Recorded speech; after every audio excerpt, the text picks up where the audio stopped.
Hello everyone. Today we are starting off with operator overloading. Operator overloading is a very important concept of object-oriented programming. What is operator overloading? Operator overloading provides a special meaning to the operator. What does this mean? Actually, what happens? For example, we have operator plus as an operator. It can be used with built-in types as well as with user-defined types. Normally, we say a class is a user defined type and it should behave similar to a built-in type. Like we have integer variables a, b and c, and we can perform this particular operation. A is equals to b plus c. Say the value of b is 10 and c is 9. A would be 19. Similarly, we can have float variables x, y, z, and if we want to add these three variables, we can add it very easily. X is equals to y plus z. Similarly, if we have a class named complex having three objects p, q, and r, then can we perform the operation like p is equals to q plus r? That means object q is added to object r and then we get the result in object p. Yes, it can be absolutely done with the help of operator overloading. Now there are basic rules of operator overloading. The rules are: operator overloading does not allow us to alter the meaning of operators. That means plus denotes addition. So plus is used for addition purposes only. Be it be used with the built-in type like integer, float, char, etc., or it is used with a class type that is a user-defined type. Operator overloading does not allow us to define new operator symbol. That means we cannot define our own operators. The operators are those only which C++ has provided us. The basic operators. We cannot change the number of operators, operands, and operator expects. That is, if we have plus as an operator, then it requires two operators, one on the left hand side and one on the right hand side.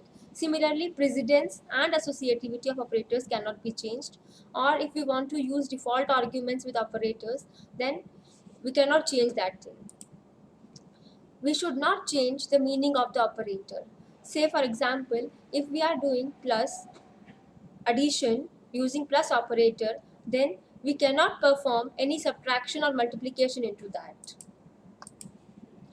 All arithmetic operators, bitwise, relational, arithmetic, equality, logical, compound assignment operators can be overloaded. In addition to these, address of, increment, decrement, comma, all these operators can be very easily overloaded in C++.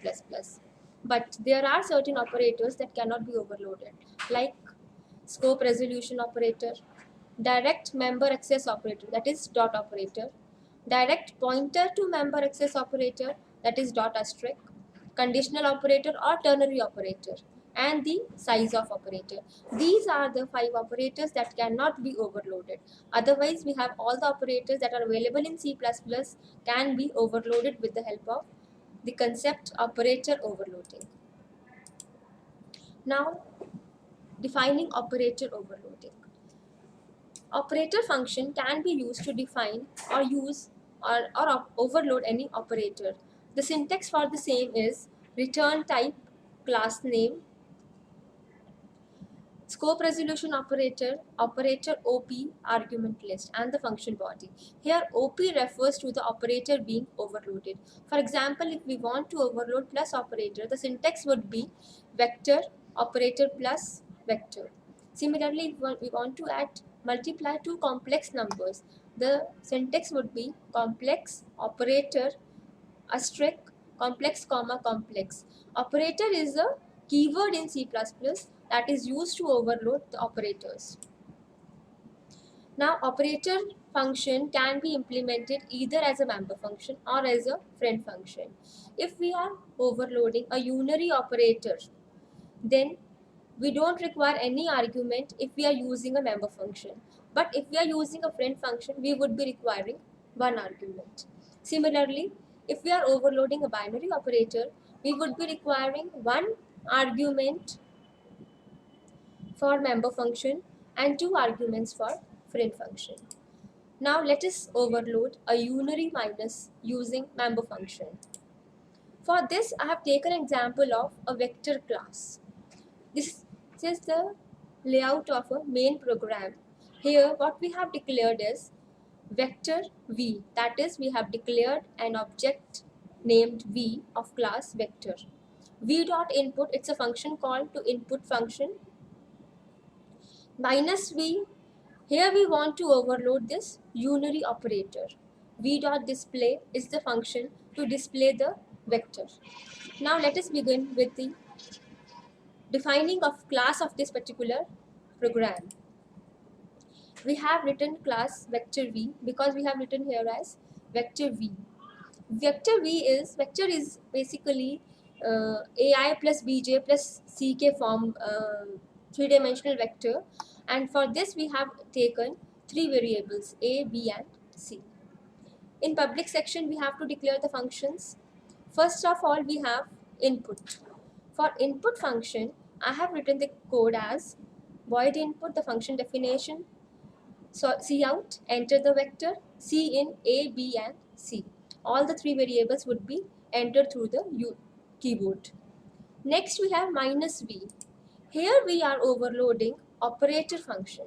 Operator function, because we are overloading unary minus, so we have mentioned here minus. What it is doing simply taking the value and making it as a negative value. A is equals to minus a. It is changing the sign of the variable. B is equals to minus b, c is equals to minus c. And then we have v dot display for displaying the vector. The vector would be displayed in the form ai plus bj plus ck.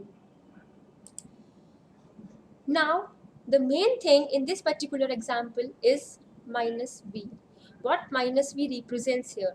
Internally to a compiler, minus v is converted to v dot operator minus and brackets. What does this mean? It means that this particular v, minus v, would have to call this operator function, and it would negate all the values whatever we have provided for a, b and c. Say we have given the value as 2, 3 and 4. The minus v would make it as minus 2, minus 3 and minus 4. The implementation of this particular program, I have written this program in C++. Now we would be executing it. Just have a look at the program. First of all, we have included the header files iostream.h and conio.h. Then we have the class vector having 3 variables a, b and c. These are the data members of the class. In public section we have included input function. Input function here is cout, enter the vector, c in a, b and c. The user would be providing 3 values for this particular function. Operator minus. Operator is a keyword. Then minus operator we want to overload, so we have used it as minus here. A is equals to minus a, b is equals to minus b and c is equals to minus c. Then we have the display function. In display function we are displaying the vector.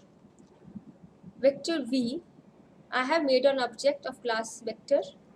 V dot input would call the vector function, input function, for getting the values from the user.